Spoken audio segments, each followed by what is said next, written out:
नमस्कार साथियों, मेरा नाम शिव शर्मा है और आज साथियों हम जो कक्षा पर चर्चा करने वाले हैं एक बेहतरीन क्लास हम आज लेंगे। और आज का टॉपिक भी बड़ा ही बेहतरीन है जो शायद आपको बहुत ज़्यादा पसंद आएगा। और आज का जो हमारा टॉपिक है जो लगभग लगभग यानी अर्थात 100% भी कह सकते हैं हम, अगर सभी सभी राजस्थान की जितनी भी प्रतियोगी परीक्षाएं होती हैं उनमें पूछा जा सकता है, पूछा जाता है। कांस्टेबल हो या फिर रीट हो या फिर हमारा कोई भी पटवार का एग्जाम हो, XYZ वीडियो का पेपर हो या RS तक का सफर हो, इसका ज्ञान होना हमें बड़ा आवश्यक है क्योंकि कहीं ना कहीं इससे एक प्रश्न उठने के पूरे चांस हैं। संभाग की, जी हाँ दोस्तों, आप बिल्कुल सही समझ रहे हैं। आज हम संभाग की बात करेंगे, वो भी राजस्थान के, जो हमारा अपना राज्य है। राजस्थान में आखिर कितने संभाग हैं? तो साथियों इसका जवाब है 7। राजस्थान को कुल मिला के 33 जिलों को 7 संभाग में बांटा गया है। 7 संभाग में इसके भाग किए गए हैं अलग अलग। 7 संभाग के जो सबसे पहले संभाग की बात करें तो हमारे सामने बीकानेर संभाग, और दूसरा जो है जोधपुर संभाग आप देख चुके हैं, और तीसरा हम उदयपुर संभाग लेंगे, और जो मध्य में है अजमेर संभाग है साथियों। उधर हम देखें तो भरतपुर संभाग आपको नजर आ गया होगा, और जयपुर संभाग, और आखिरी है हमारा कोटा संभाग। तो साथियों मैंने इनको दर्शाए हैं अलग अलग कलर के माध्यम से, और अलग अलग चिन्ह यहाँ लगाए गए हैं साइन, जिससे हम समझ पाए कि कौन कौन से जिले किस संभाग के अंतर्गत आते हैं, वो हम समझ पाएंगे आसानी से मैप के द्वारा। साथियों मानचित्र आपको साफ दिख रहा होगा। साथियों इसके साथ ही मैं आपके लिए कुछ बेहतरीन ट्रिक्स लाया हूँ। वैसे तो विद्यार्थियों मैं यही कहना चाहूँगा आपको पर्सनली कि कोई भी ट्रिक का इस्तेमाल ना करें, ट्रिक्स को कम से कम याद करें, क्योंकि ट्रिक्स देखने में अच्छी लगती हैं, समझने में भी बड़ा जल्दी समझ में आ जाता है।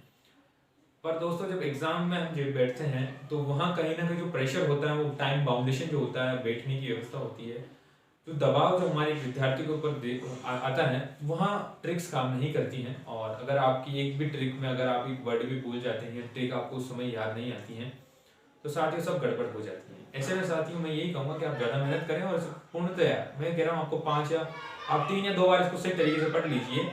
जहाँ तक मुझे उम्मीद है कक्षा कंप्लीट होते होते आप पूरा कंप्लीट इस चैप्टर को समझ पाएंगे और बता पाएंगे, किसी और को समझा पाएंगे साथियों। तो शुरुआत करते हैं साथियों। सबसे पहले हम बात कर रहे हैं साथियों बीकानेर संभाग की, जो उत्तरी क्षेत्र में आप देख पा रहे हैं। 4 जिले इसके अंदर आपको दिखेंगे। बीकानेर, जो कि खुद एक उसका संभाग का नाम ही बीकानेर संभाग है, श्री गंगानगर, हनुमानगढ़ और चूरू।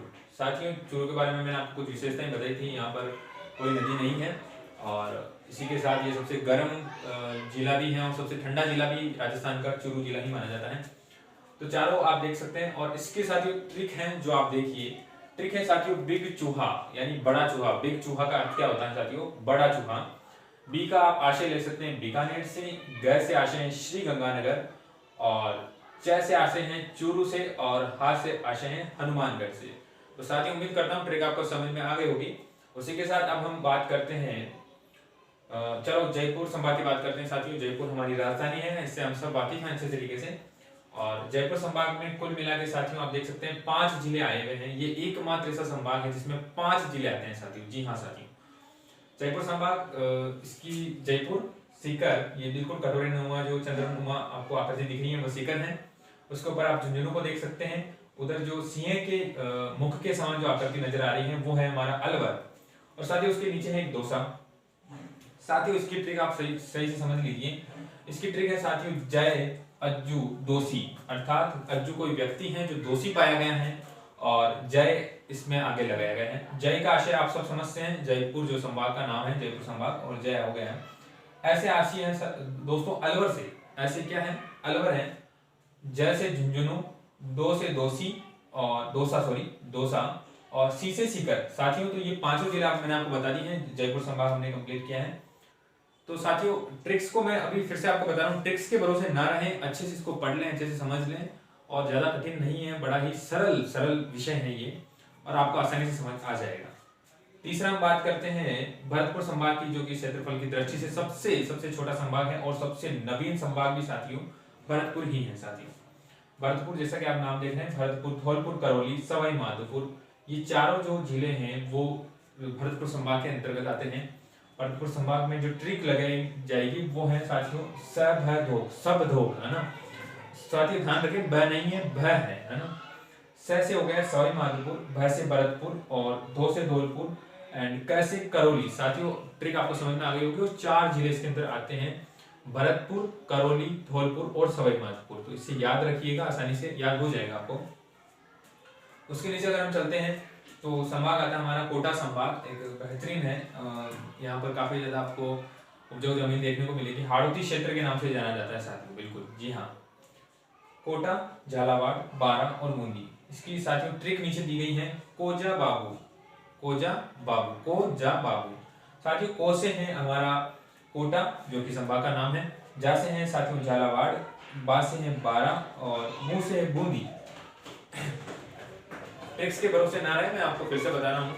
आप जितना अच्छे से पढ़ेंगे, जितना अच्छे से समझने का प्रयास करेंगे, या एक हो सकता है अगर आप अपनी खुद की ट्रिक बनाते हैं, आप खुद की ट्रिक बनाते हैं तो वो बेहतरीन होगी, वो आपको याद रहेगी, ऐसा मेरा मानना है। इसके आगे हम चलते हैं हमारा अजमेर संभाग। अजमेर संभाग की बात करें साथियों, अजमेर, नागौर, भीलवाड़ा, टोंक, जो 4 जिले इसके अंदर सम्मिलित किए गए हैं। तो इसकी ट्रिक है साथियों, अभी ना टोंक, अभी ना टोक। टोकना होता है किसी को परेशान करना है, बीच में रोक देना, तो मारवाड़ी भाषा में हम इसका इस्तेमाल करते हैं। अभी ना टोक। अजमेर ऐसे, भी से भीलवाड़ा, ना से नागौर और टोंक से टोक।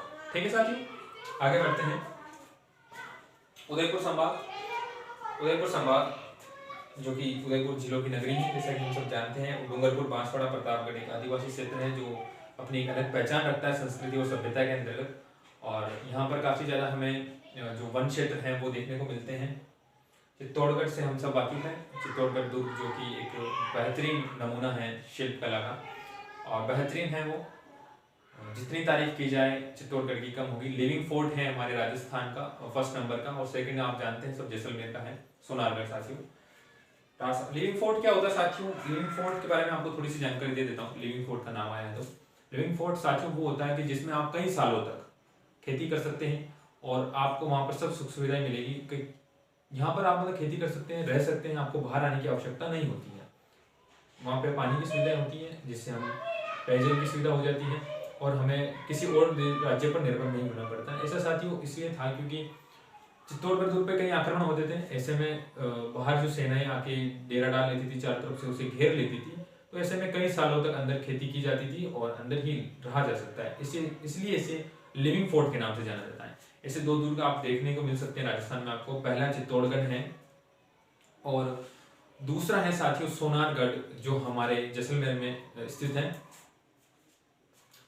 आगे चलते हैं, जोधपुर संभाग की बात करने वाले हैं साथियों। क्षेत्रफल की दृष्टि से सबसे बड़ा है और इसमें सम्मिलित है जैसलमेर, जोधपुर, बाड़मेर, जालौर, सिरोही और पाली। जी हाँ साथियों, हरे जो स्टार्स में आपको दिख रही हैं, जो टिप्पणी दिखी गई, वो पूरा क्षेत्र है जोधपुर संभाग का। और इसकी ट्रिक है साथियों 3 बार जे है, जे जे जे यानी ट्रिपल जे, बा सी पा ट्रिक है साथियों। जैसे आशय है जैसलमेर से, और दूसरा जे आशय करता है हमारा जोधपुर से, और तीसरा है झालोर। इसी के साथ बा से बाड़मेर, सी से सिरोही और पा से पाली। तो यहाँ तक मैं समझता हूँ साथियों आपने पूरा इसको समझ लिया होगा, और ट्रिक्स में आपको बता चुका हूँ। आपको जिस प्रकार समझ में आता है, जिस प्रकार आप इसे याद रख सकते हैं, चाहे आप ट्रिक का माध्यम लीजिए या आप खुद लर्न करना चाहे तो लर्न कर सकते हैं। इन चीज़ों को लर्न करने के बाद आपको शायद बेहतर होगा कि आप इन्हें अच्छे से याद करें, और ज़्यादा कठिन नहीं है ये विषय। आज की वीडियो आपको कैसी लगी साथियों, और आप कमेंट बॉक्स में बताएं, लाइक करें, शेयर करें, और साथियों ज़्यादा से ज़्यादा शेयर करें ताकि सही व्यक्ति तक ये पूछ पाए। और ये सभी प्रतियोगी परीक्षाओं में काफ़ी ज़्यादा महत्वपूर्ण रखती हैं। धन्यवाद साथियों।